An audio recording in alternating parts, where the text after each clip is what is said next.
یہ یاد رکھنا، مسجد میں آؤ فرض نماز پڑھو، گھروں میں نوافل پڑھو گے اس میں خیر ہوگی، برکت ہوگی، نیا گھر بنتا ہے۔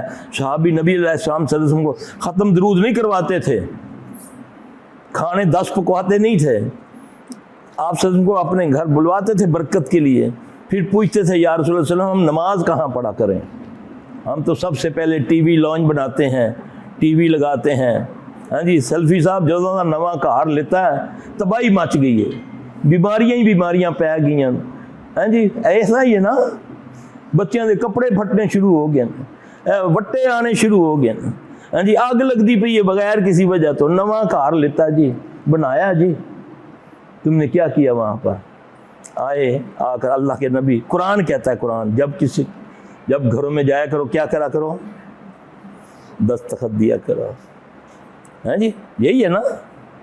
پھر اگر کسی کے گھر میں جاؤ تو 3 بار دو دستخط، اگر جواب نہ پاؤ تو واپس آ جاؤ۔ اگر کوئی یہاں تک تمہیں کہہ دے پہلے السلام علیکم کہو، یہاں تک اگر کہہ دے کہ ہم نے آپ سے نہیں ملنا، ہمارے پاس ٹائم نہیں ہے، تو برا منائے بغیر واپس چلے جاؤ، اس میں تمہارے لیے بہتر ہے، اللہ جانتا ہے۔ یہ قرآن کی آیت ہے، سورہ نور میں پڑھ لینا، 24 نمبر سورہ ہے، اس میں پڑھ لینا۔ اس میں کسی کے گھر میں جاؤ جا کر سلام کرو، کوئی پاؤ یا نہ پاؤ، یا اپنے گھروں میں آؤ، اس سے خیر ہوتی ہے، اس سے برکت ہوتی ہے۔ جن گھروں میں لڑائیاں ختم نہیں ہوتی وہ جائیں یہ عمل کرنا شروع کریں، ہاں جائیں، جا کر کوئی بھی ہو یا نہ ہو۔ اب میں جا کر کہتا ہوں میری بیوی نے میں سلام کرنا چاہیے، نوکرانی آئی ہے دروازہ کھولنے سے میں نے اس میں سلام کرنا چاہیے۔ مجھے اللہ کہہ رہا ہے جب تم جاؤ اپنے گھر یا کسی کے گھر میں تو کیا کرو؟ مجھے کہا نا، جانے والے کو کہا نا، چاہے وہ بادشاہ ہے چاہے وہ گدھا ہے، ہاں جی اس کو بولا کہ وہ سلام کسی کو پاؤ یا نہ پاؤ۔ یہ باتیں تھی امت کو سمجھانے کے لیے، ہم نے کسی اور لائن میں لگا دیا، ہم نے ان کو لگا دیا فرقہ واریت میں، کیونکہ ان باتوں سے دکانیں نہیں چلتی، اس سے دکان چلتی ہے۔ تو اللہ تعالیٰ محفوظ رکھے، یہ باتیں سیکھنے والی ہیں، بچوں کو سکھانے والی۔ ان خبیث الشیاطین جنوں کی کیا ضرورت تھی؟ یہ تو مومن کے جوتے کی آواز سے بھاگ جاتے ہیں۔ حضرت عمر رضی اللہ تعالیٰ عنہ کے بارے میں کیا فرمایا؟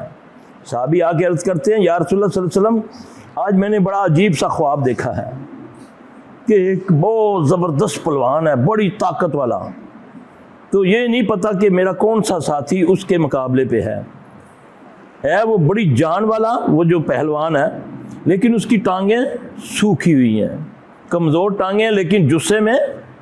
اب صحابی کس کو بتا رہے ہیں خواب؟ آپ صلی اللہ علیہ وسلم کو۔ تو آپ صلی اللہ علیہ وسلم نے فرمایا یا رسول اللہ، وہ اس کے ساتھ مقابلہ کرنے شروع ہو گیا، میرے ساتھی نے اس کو بجھاڑ دیا، تو اس نے بولا اچھا یار مجھے چھوڑ دو، میں آئندہ تمہارے ساتھ نہیں لڑوں گا۔ جیسے ہی وہ اٹھا اس نے دوبارہ اس پر حملہ کیا، پھر اس نے اس کو بجھاڑ دیا، حالانکہ وہ اس سے طاقت میں بہت زیادہ تھا۔ اب اللہ کے نبی صلی اللہ علیہ وسلم مسکراتے جا رہے ہیں، اس کے خواب سنتے جا رہے ہیں۔ تیسری بار پھر آپ نے فرمایا، تو جب وہ میرا ساتھی اس کے سینے پہ سوار ہو گیا تو اس نے کہا اگر سورہ بقرہ پڑھ لی جائے جس گھر میں تو وہاں میں نہیں آؤں گا۔ تو آپ صلی اللہ علیہ وسلم نے فرمایا تم جانتے ہو وہ کون تھا؟ نہیں یا رسول اللہ صلی اللہ علیہ وسلم، وہ تمہارا ساتھی تم جانتے ہو کون تھا؟ نہیں یا رسول اللہ صلی اللہ علیہ وسلم، واضح نہیں۔ آپ نے فرمایا وہ عمر رضی اللہ تعالیٰ عنہ تھے، اور عمر کا راستہ کاٹ دیتا ہے شیطان، جہاں سے عمر گزرتا ہے تو شیطان وہاں سے گزرنا چھوڑ دیتا ہے۔ آج تک شیطان گالیاں دے رہے ہیں عمر رضی اللہ تعالیٰ عنہ کو۔ یاد رکھنا عمر رضی اللہ تعالیٰ عنہ کی ہستی وہ ہے کہ 24 مشورے اللہ نے، 24 قرآن میں جو نبی کو مشورے دیے عمر رضی اللہ عنہ، اللہ نے فرمایا یہ صحیح ہے، جاؤ پڑھ کے دیکھو قرآن۔ اللہ تبارک تعالیٰ ہمیں ان کے نقش قدم پر چلنے کی توفیق عطا فرمائے۔ ہمارے گھروں سے خیریں ہمارے اعمال کی وجہ سے دور ہو سکتی ہیں، اور خیر ہمارے اعمال کی وجہ سے آ سکتی ہے، کیونکہ اللہ نے تو راستے دونوں black and white, negative positive, یہ اس سے دنیا چلے گی۔ جب خیر دنیا سے ختم ہو جائے گی قیامت آ جائے گی، جب شر دنیا سے ختم ہو جائے گا قیامت آ جائے گی۔ دنیا چلتی خیر و شر کے ساتھ ہے، اور پھر شر سے بچنے کے طریقے ہمیں کائنات میں سب سے افضل ترین شخصیت جس کو اللہ نے اتھارٹ کیا اس کا نام ہے محمد صلی اللہ علیہ وسلم، جس کے بارے میں اللہ نے اس کتاب میں جو اللہ نے کتاب بھیجی فرمایا جو یہ کہتا ہے وہ میری بات کہتا ہے، وَمَن يُطِعِ الرَّسُولَ فَقَدْ اطاع اللہ، جس نے نبی کی اطاعت کی فقط اس نے، میرے نبی اپنی طرف سے کچھ نہیں کہتے، جو کہتے ہیں وَمَا يَنْطِقُ عَنِ الْهَوَىٰ إِنْ هُوَ إِلَّا وَحْيٌ يُوحَىٰ، اپنی طرف سے کچھ نہیں کہتے۔ یہ ہے نبی کی شان، اور نبی کے طریقے پر آؤ، تمہیں اللہ یہ جو ذلت و رسوائی ہیں، کہیں کوئی ناچ کے اپنی بیماریاں دور کر رہا ہے، وہ بم بم کر کے، کوئی ڈم ڈم کر کے، ہاں جی آپ دیکھیں۔ میں کہتا ہوں یہ سوشل میڈیا پر اگر صحیح کام دیکھا جائے تو اصل میں ان کی کرتوتیں جو ظاہر ہوئی ہیں نا اندر کی، کہ کیا کیا ہوتا تھا، ہم تو جاتے نہیں تھے ان جگہوں پر، تو ہمیں پتہ وہاں لوگ عورتیں ناچتی ہیں، وہاں پر دھمال کے نام پر عورتیں بال کھلے ہوئے، جسم ان کا سارا ترترا نظر آ رہا ہے، وہاں ڈانس ہو رہا ہے، مرد عورتیں ایک ملے ہوئے ہیں۔ اسلام میں یہ کہاں ہے؟ ایسا تو ہندوؤں میں بھی نہیں ہے۔ وہ بھی اگر کوئی ڈانس کرنے والی، اس کو بڑا مقدس ڈانس سکھایا جائے گا، اس کو وہ داسی کے پتہ نہیں کیا بولتے ہیں۔ یہاں تو ہر خاص و عام جو کسی کو دیکھتا ہے وہ ناچنا شروع کر دیتا ہے۔ ایک کسی نے بھیجی مجھے، اس نے بولا وہ قوال کہتا ہے بابا جی کہتے ہیں جڑا تمہال نہ پاوے پھر گالی دیتا ہے، وہ کاٹ دیتے آگے سے، ہے نا۔ یہ کیا ہے یار؟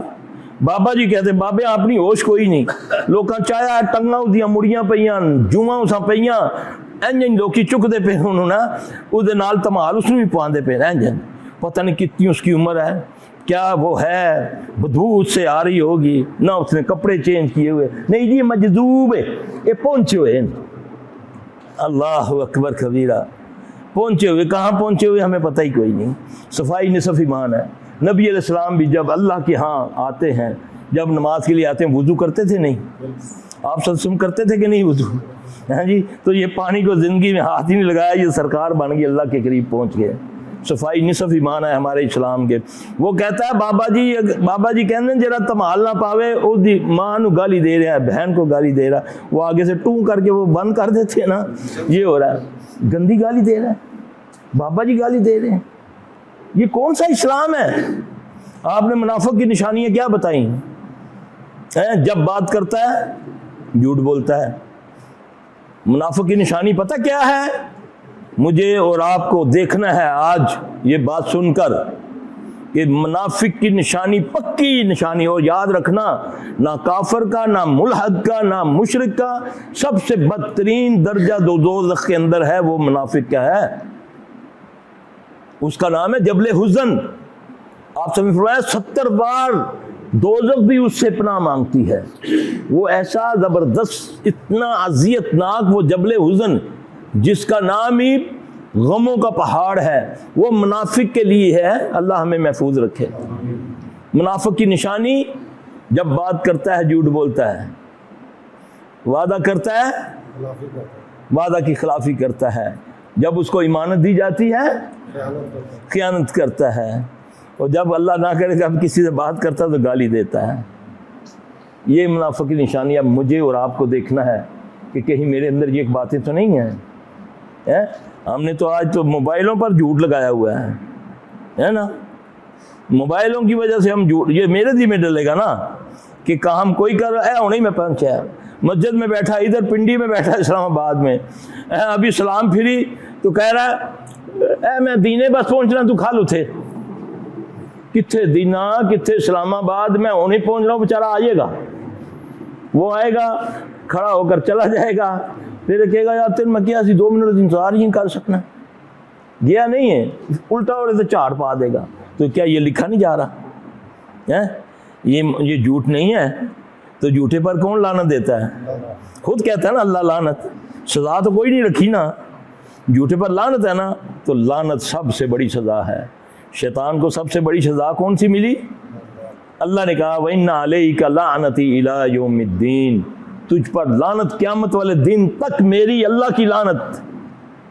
اور نبی صلی اللہ علیہ وسلم نے فرمایا جب اللہ لعنت کرے کسی پر تو پھر گندگی کے کیڑے بھی اس پر لعنت کرتے ہیں، چھپکلیاں اور لال بیگ بھی لعنت کرتے ہیں۔ تو اللہ محفوظ رکھے، جھوٹ کو جھوٹ سمجھو، گناہ سمجھو، جب اس کو چھوڑ دو گے بربادی، تمہاری نسلوں کی بربادی ہو جائے گی۔ جب تم جھوٹ بولنا شروع کرو پھر اللہ کے ہاں ایک آدمی، حدیث ہے نبی صلی اللہ علیہ وسلم کی، جب آدمی جھوٹ بولتا ہے بولتے بولتے یہاں تک وہ اللہ کے ہاں لکھا جاتا ہے کذاب، پھر اس کی تلافی شافی کوئی نہیں۔ ایک آدمی سچ بولتا ہے، بولتا بولتا یہاں اس نہج پہ آ جاتا ہے کہ اللہ کے ہاں وہ صدیق لکھا جاتا ہے۔ تو ان کا درجہ کون سا ہوتا ہے؟ صدیقوں کا درجہ نبیوں کے بعد کن کا درجہ ہے؟ صدیقوں کا، اور اس کے بعد ہے شہیدوں کا۔ تو اللہ تعالیٰ ہمیں سچ بولنے کی توفیق عطا فرمائے۔ اللہم طاہر قلبی من النفاق وعملی من الریاء واللسان من الکذب وعیونی من الخیانہ فإنک تعلم خائنۃ الاعین وما فی الصدور۔ اے اللہ ہمارے دلوں کو نفاق سے پاک کر دے، اے اللہ ہمارے عمل کو ریا سے پاک کر دے، اے اللہ ہماری آنکھوں کو خیانت سے پاک کر دے، اے اللہ ہماری زبانوں کو جھوٹ سے پاک کر دے، اے اللہ ہماری آنکھوں کی خیانت کو تو جانتا ہے کہ میں کس انداز سے کس لیے کس کو دیکھ رہا ہوں۔ اللہ تیرے سے کوئی چیز مخفی نہیں ہے، ہمیں محفوظ رکھ۔ سبحانک اللہم و بحمدک اشہد لا الہ الا انت استغفرک و اتوب الیک۔